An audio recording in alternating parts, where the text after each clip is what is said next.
फिर हाथी करेगा साइकिल की सवारी, फिर दिखेगी माया अखिलेश की सियासी यारी, बीजेपी को मिलेगी सपा बसपा की संयुक्त चुनौती, यूपी की 80 सीटों पर कैसा होगा समीकरण। नमस्कार, जनसत्ता में आपका स्वागत है। 2019 के लोकसभा चुनाव समर में सपा बसपा साथ आए तो हाथी राजा की बल्ले बल्ले हो गई, मगर साइकिल ऐसी पंचर हुई कि यादव कुनबे के सदस्यों को भी हार का मुंह देखना पड़ा। बहन जी ने गठबंधन की हार का ठीकरा सपा के मत्थे जड़ दिया और समाजवादी पार्टी के मुखिया अखिलेश यादव ने कान पकड़ लिया कि अब दोबारा किसी बड़ी पार्टी से हाथ नहीं मिलाएंगे। मगर वो कहते हैं ना कि राजनीति में कुछ भी स्थायी नहीं होता, लिहाजा यूपी के सियासी हलकों में एक बार फिर सपा बसपा के साथ मिलकर 2024 लोकसभा चुनाव लड़ने की चर्चा शुरू हो चुकी है। यूपी की सियासत और कास्ट फैक्टर। सपा बसपा साथ मिलकर 2024 का लोकसभा चुनाव लड़ने की तैयारी में है। इन खबरों के पीछे सबसे बड़ी वजह इन दोनों दलों को मिलने वाला जातीय वोट बैंक है, जो अगर एक साथ आ गया तो ये जोड़ी अजेय बन सकती है।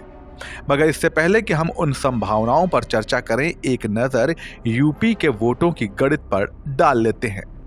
चुनाव आयोग के ताजा आंकड़ों के मुताबिक उत्तर प्रदेश में कुल 15,02,84,005 वोटर हैं। समाचार एजेंसी रॉयटर्स की रिपोर्ट के मुताबिक यूपी के कुल मतदाताओं में सबसे ज्यादा 20% अति पिछड़ा वर्ग के मतदाता हैं।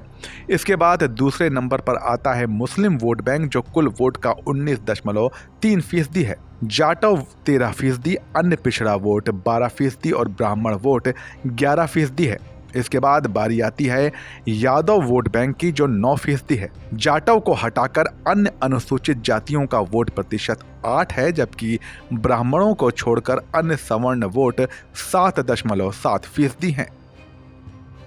जब मिले थे सपा बसपा।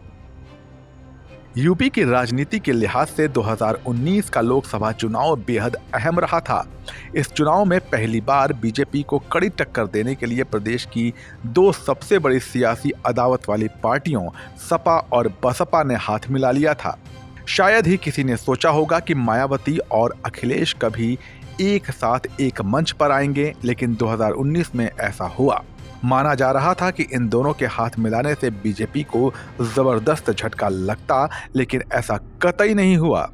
यूपी में बीजेपी की ऐसी आंधी चली कि गठबंधन हवा हो गया। वहीं कांग्रेस का तो और भी ज्यादा बुरा हाल था। 2019 की कड़वी यादें।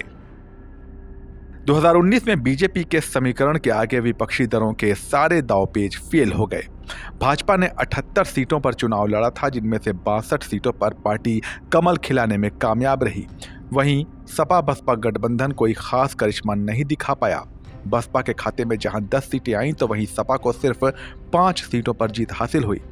कांग्रेस को तो प्रदेश में तगड़ा झटका लगा। बीजेपी ने राहुल गांधी की पारंपरिक सीट अमेठी को भी छीन लिया और कांग्रेस महज एक रायबरेली सीट ही जीत दर्ज करा सकी, जहां से सोनिया गांधी ने चुनाव जीता। ज्यादातर सीटों पर कांग्रेस मुकाबले में भी दिखाई नहीं दी।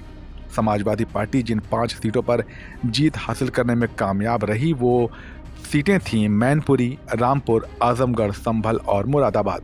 इनमें से आजमगढ़ और रामपुर सीट से अखिलेश यादव और आजम खान के इस्तीफे के बाद हुए उपचुनाव में बीजेपी ने जीत हासिल कर ली। वहीं मुलायम सिंह यादव के निधन के बाद सपा की डिम्पल यादव मैनपुरी सीट को बचाने में कामयाब रहीं। ऐसे में 2024 में भी अगर सपा बसपा साथ आए तो बड़ा करिश्मा हो पाएगा, इसकी उम्मीद कम ही दिखती है। आपकी क्या राय है, हमें कमेंट सेक्शन में बताइए और चुनाव से जुड़ी खबरों के लिए बने रहिए जनसत्ता के साथ। नमस्कार।